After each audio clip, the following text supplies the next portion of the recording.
Hi, good afternoon. Ako si Ruel Raule. I'm from Batangas City. I'm an owner of a 50 saw level piggery sa San Jose. And it's been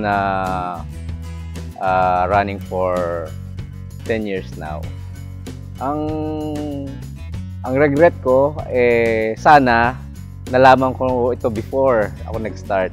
Tinatanong nga ako kung bakit daw kailangan ko pang pumasok dito, 10 years na yung ano ko. Ayun nga sabi ko nga sana noon ko pa nalaman. And in-apply ko yung mga tinuturo nila, which is very helpful sa isang mag-start or isang nagra-run ng ganitong business. When I first got here, na-impress ako sa facilities, very clean, tsaka very accommodating. Doon ako na-amaze na very accommodating lahat ng staff and veterinarians. They are all friendly. So akala ko kasi basically nung una is just madali ang pag-pipiggery. Magpapalaki ka lang, papakainin mo, lilinisin mo, and so on. At kikita ka na. Little did I know that it's technical and exact science na talagang you have to put a lot of knowledge and your time. And since malaki din ang money na ini-invest mo, so talagang you have to learn all the secrets, no? Yung mga actually yung mga ADG, FCR is sabi ko, sa mga ano lang yan, sa mga commercial farms lang yan. Pala talagang dapat mo talagang i-apply din kahit sa isang maliit na operation mo, no? Dito sa farm yung nakakatuwa yung experience dahil nakikita ko yung iba't ibang, personally, yung mga designs ng buildings at saka ng mga equipments na sabi ko pwede kong i-apply sa aking negosyo din. Aside from it, I met good people, nice people from other places. I'm very glad that naka-attend ako sa ganitong course and at may ganitong facility na narito palapit sa akin sa taga Batangas.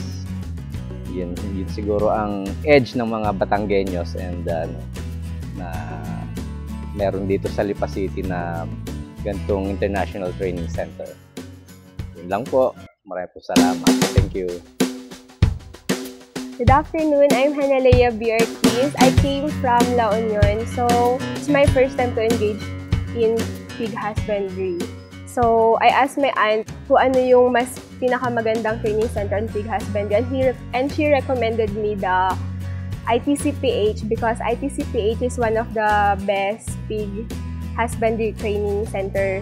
And then, hindi naman po ako nagtaka or nag-alinlangan na maganda to kasi sa unang pagyapak ko pa lang dito sa ITCPH, na-amaze ako because, oh wow, training center, parang wala namang baboy.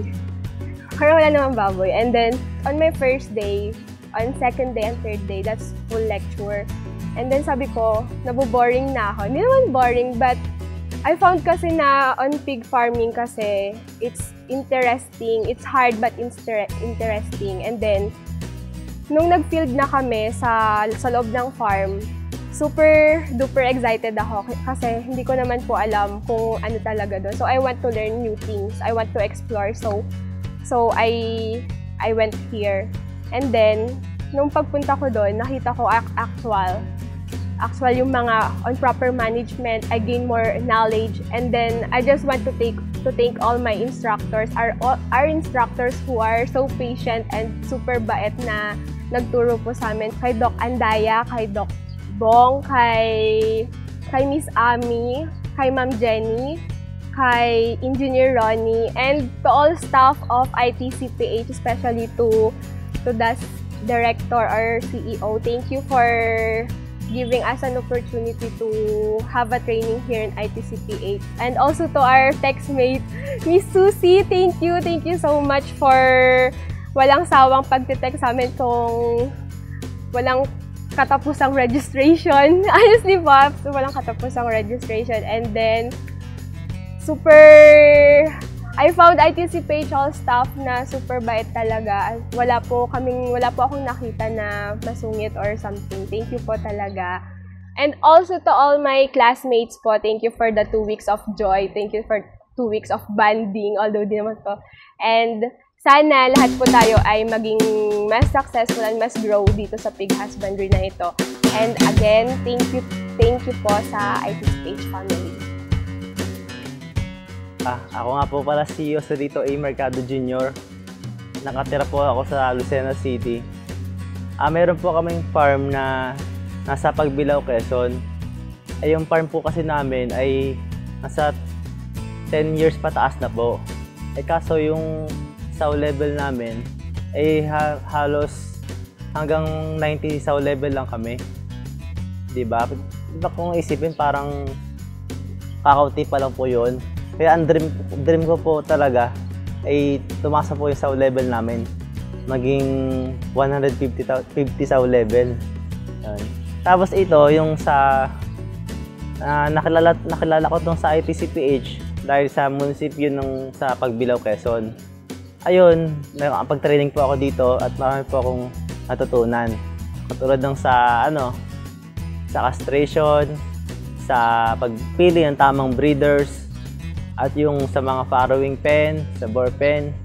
Yun, marami po ako nakita dito at napakalawak po talaga at maring gayahin ko po yung estilo nito tulad ng sa pagtuturok ng mga vaccine, ng vitamins ng baboy at yung may mga sakit. Yun po talaga pinakamahalaga sa isang farm. Yung bang malalaman mo kung ano bang gamot doon sa mga sakit na yun. Siyempre, ang baboy, napakalaki ng kita niyan. Doon pa nga lang sa 90 sow level eh.